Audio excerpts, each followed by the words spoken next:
HR 기본 지식. 오늘은 우리가 인사관리 하면서 굉장히 자주 이야기하는 이 직무라고 하는 개념. 이 직무를 우리가 왜 분류하는지, 그 직무를 분류하는 이유에 대해서 좀 살펴보도록 하겠습니다. 왜 직무를 분류해서 인사관리를 하는지에 대해서 설명을 드리도록 하겠습니다. 자, 직원이 적을 때는 굳이 직무를 분류할 필요가 없어요. 직원이 적을 때는.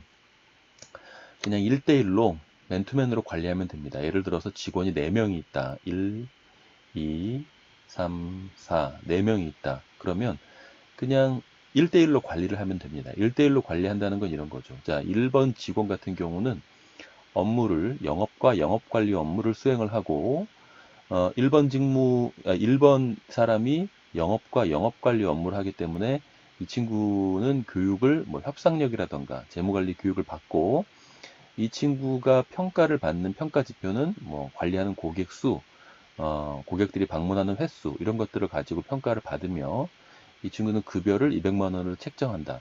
그리고 2번 같은 경우는 인사와 기획, 총무 업무를 담당을 하고, 어떤 교육을 받아야 되냐면 2번 친구는 문서 작성이라던가 기획력과 관련된 교육을 받는 것이 좋겠다. 왜? 이런 역량이 이런 업무를 수행하는데 필요하기 때문에.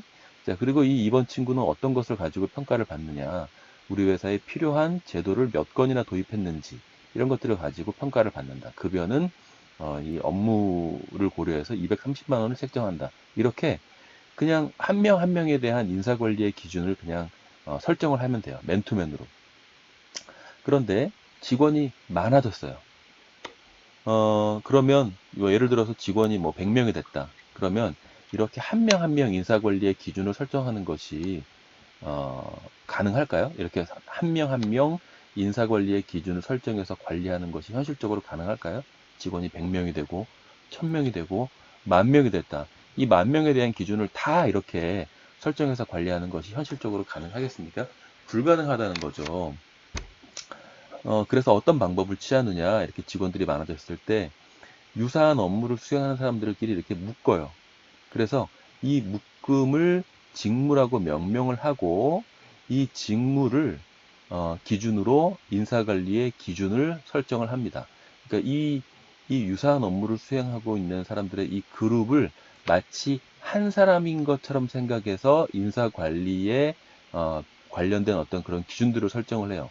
자, 예를 들어 A 직무, 이 세 명은 A 직무 담당자라고 명명을 하고, 이 A 직무 담당자들은 어떤 일을 시키느냐, 영업 관리 업무를 시키고, A 직무 담당자들은 인원이 10명이 됐든 100명이 됐든 간에 어떤 교육을 받느냐, 협상력과 재무관리 교육을 받고, 어떤 기준을 가지고 평가를 받느냐, 고객 수, 그리고 고객들이 방문하는 횟수를 가지고 평가를 받고, 이 A 직무를 수행하고 있는 사람들은 급여를 어떻게 책정하느냐, 모두 다 200만 원, 기본급여 200만 원으로 책정을 한다. 이렇게 한 명 한 명 관리했던 것처럼 이 유사한 업무를 수행하고 있는 사람의 그룹을 직무라고 명명을 해서 이 직무를 기준으로 해서 인사관리의 기준을 설정을 하게 되는 겁니다. 마치 한 사람을 관리했던 것처럼. 이렇게 하게 되면, 자, 예를 들어서 여기에는 직원이 총 9명인데, 물론 9명은 맨투맨으로 관리할 수 있습니다.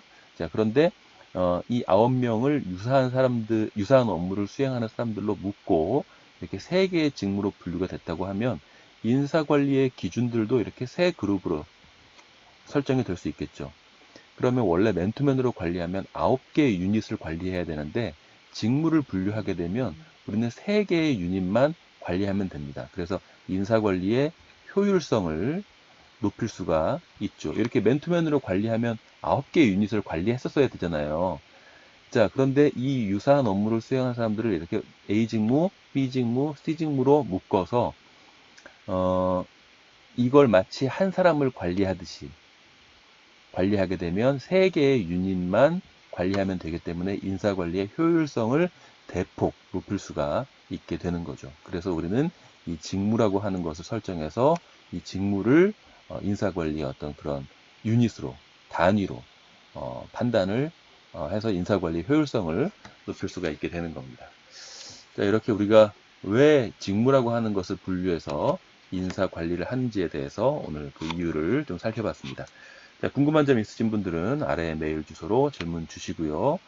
페이스북 친구 신청도 언제든지 환영합니다. 자, 그러면 다음 시간에 뵙도록 하겠습니다. 감사합니다.